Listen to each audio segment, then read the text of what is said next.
Tengku Jalil ni masuk lewat. Dia masuk pada bulan Ogos, saya rasa 3 bulan selepas pada pelatih-pelatih lain masuk. Jadi pada dasarnya pelatih lain dah fit. Tengku Jalil belum fit lagi dan kita tak tahu kemampuan dia. Jadi kita sebagai seorang jurulatih tak boleh terus nak pump terus lah. Jadi kita tengok dia punya kemampuan dia dulu. Kita training dia. Lebih kurang dalam seminggu 2 kita boleh dapat lah. Kita tahulah dia punya kemampuan dan kita boleh masuk lah.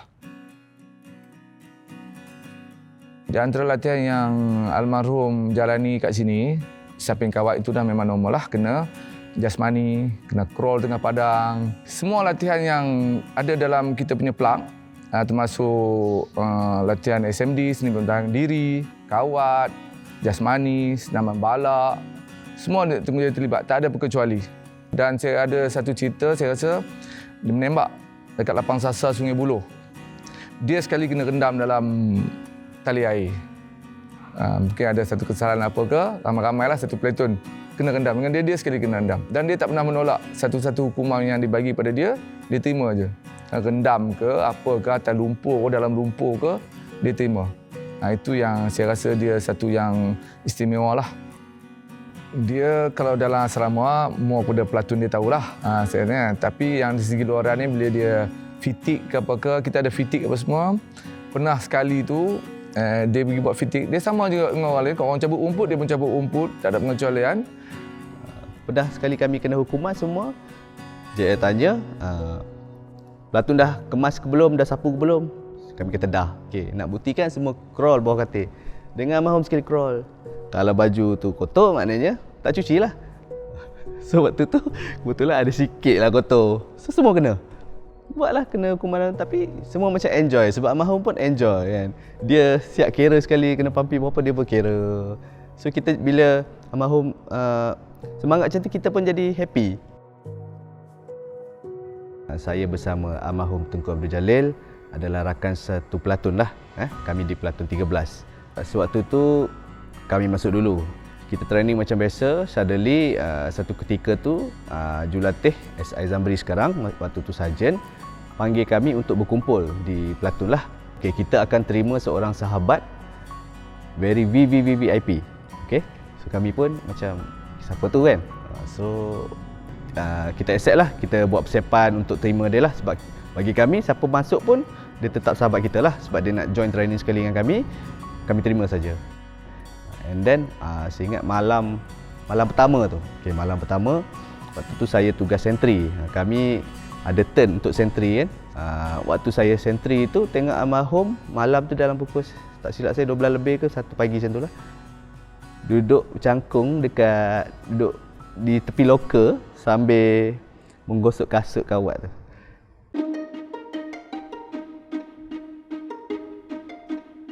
Hujung sekali ada tempat almarhum lah. Sebab dulu penuh. Kita sebenarnya ada 30 orang pelatih. Jadi penuh.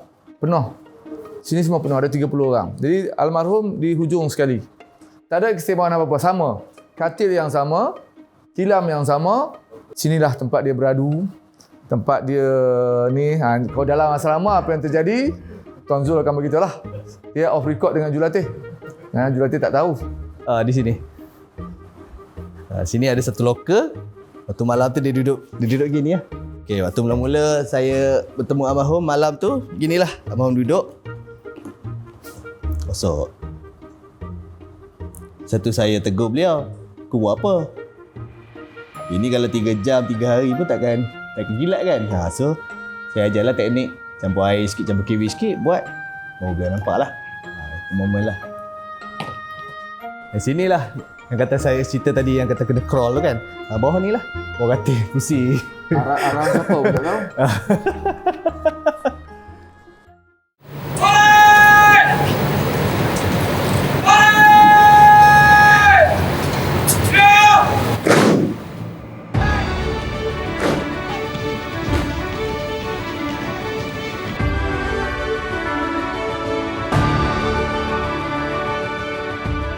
Almarhum sewaktu tamat latihan beliau merupakan pegawai pemerintah baris untuk majlis tamat latihan inspektor lah waktu tu tahun 2011.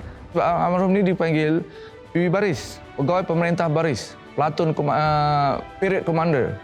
Maknanya Tengku Jalil ni mengetuai perbarisan. Dia bukan orang nombor 2, nombor 3, nombor 4. Dia mengetuai perbarisan. Memang dia akan komat lah. Dia akan menjerit. Mengumumkan keberangkatan tiba Duli Yang Maha Mulia Sultan Ibrahim Ibni Almarhum Sultan Iskandar, Sultan dan Yang di-Pertuan bagi negeri dan jajahan Taluk Johor Darul Takzim, dan Duli Yang Maha Mulia Raja Zarid Sofia binti Almarhum Sultan Idris Shah.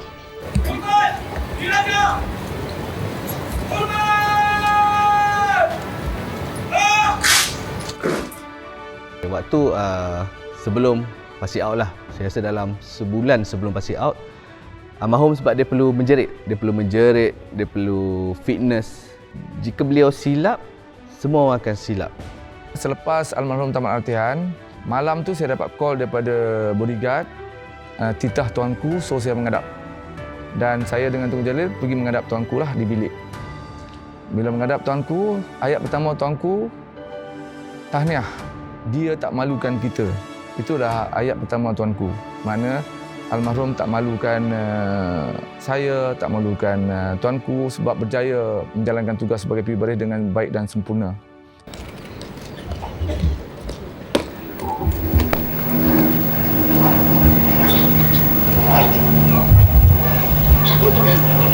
Jalankan sama latihan.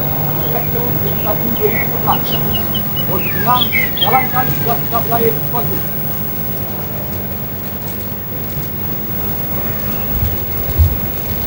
Terima kasih.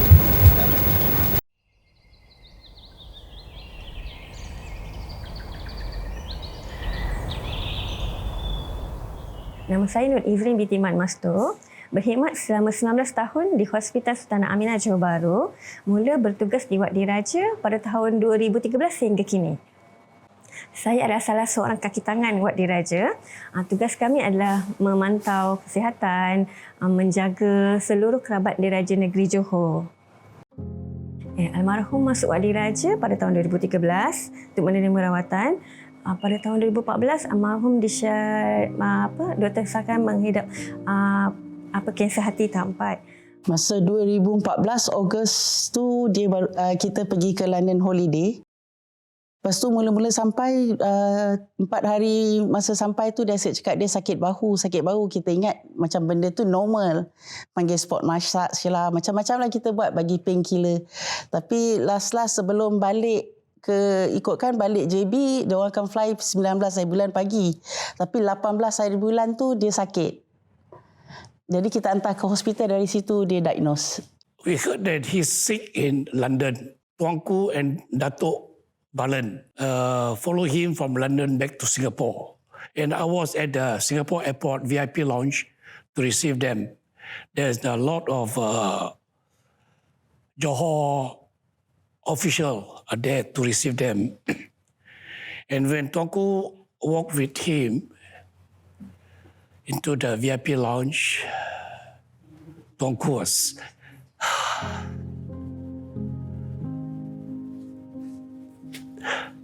Tuanku shed tears. So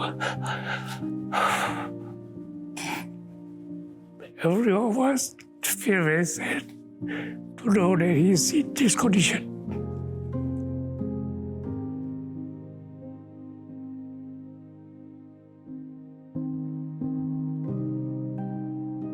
Masa doktor datang bagi tahu lah, dia cakap dia nak jumpa patient. Dia cakap dia tak boleh bagi tahu lain, dia kena bagi tahu patient yang dia ada sakit. Tu kebetulan Kak Sad dekat situ. Doktor tu terus bagi tahu dia kata awak tu tak, awak ada kanser, liver cancer stage 4 advance. Reaksi dia macam jam, dia tak tahu dia nak ketawa ke, dia nak nangis ke. Dia cuma cakap benda pertama, dia risau Pemaizuri. Lepas tu dia kata adik-beradik dia kesian. Masa tu dia cakap, kalau saya sakit ni macam mana, siapa nak jaga saya?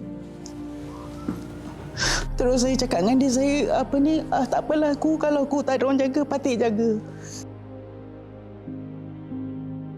Lepas tu besoknya, 2 hari lepas tu dia fly balik ke Singapura. Dia duduk di Gleneagles Hospital Singapore. Saya 2 hari lepas almarhum balik, saya boleh balik, ada flight ticket. Selepas tu baru Keboduli telefon, suruh bodyguard telefon, cakap suruh saya masuk pasal dia nak saya datang. Jaga dia. Start daripada tu saya jaga. Sampai akhir hayat dia.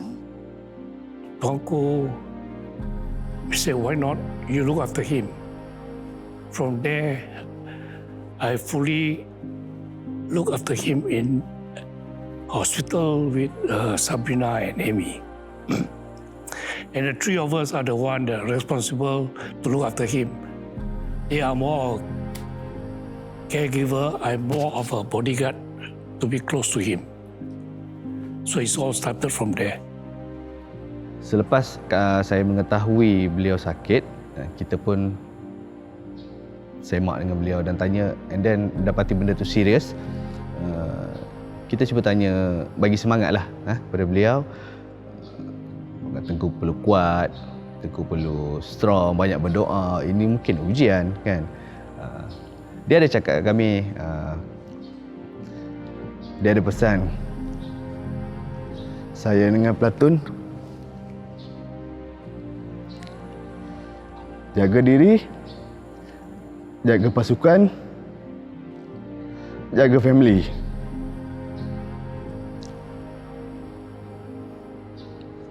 And then jika beliau tak ada, jangan pernah lupakan beliau. Itu ayat yang last saya jumpa dengan dia. Pada satu ketikanya, almarhum sendiri telefon saya. Mengatakan cik tak nak melawat dia ke? Dan saya pun maklum kepada Tengku, bukan tak nak melawat, tapi dapat maklumat kata tuanku dah tak bagi melawat sebab mungkin ada virus ke apa ke. Jadi itulah saya tak pergi. Tak apa, dia kata, ini titah dia. Pergi melawat almarhum. Dan yang saya tak akan lupa, sepatutnya saya balik malam tu lah, habis melawat nak balik. Almarhum sendiri minta saya tunggu dia esok. Boleh tak cik tunggu saya esok? Sebab esok dia nak pergi ke Singapura untuk ke China lah untuk buat pembedahan tu.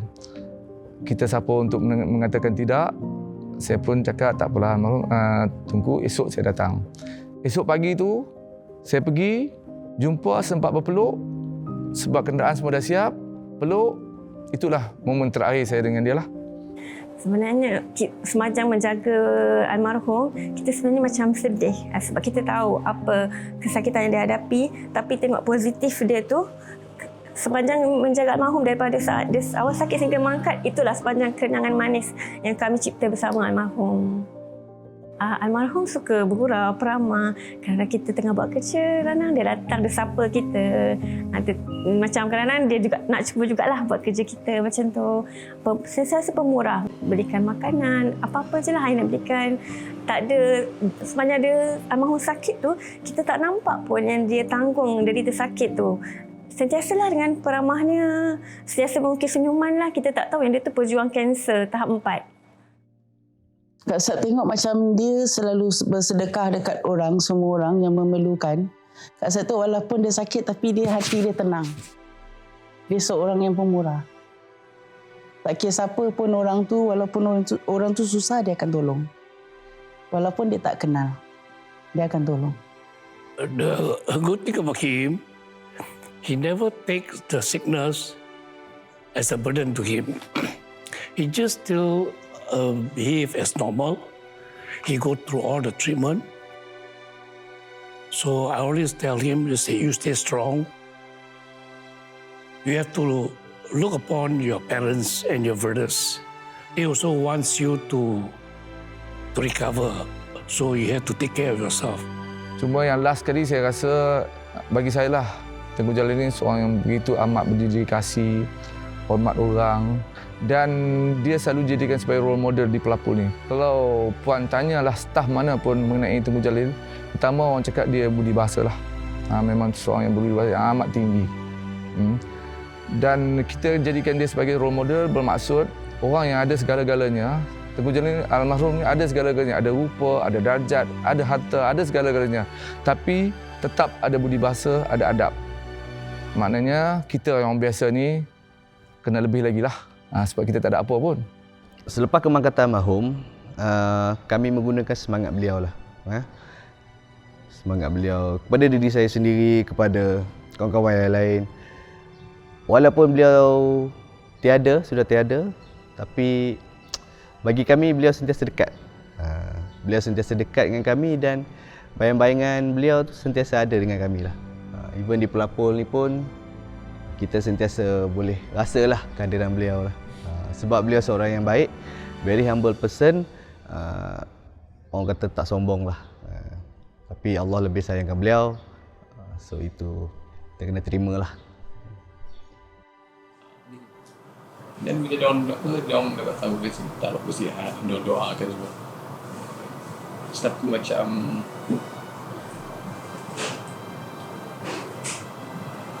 bagi saya semangat.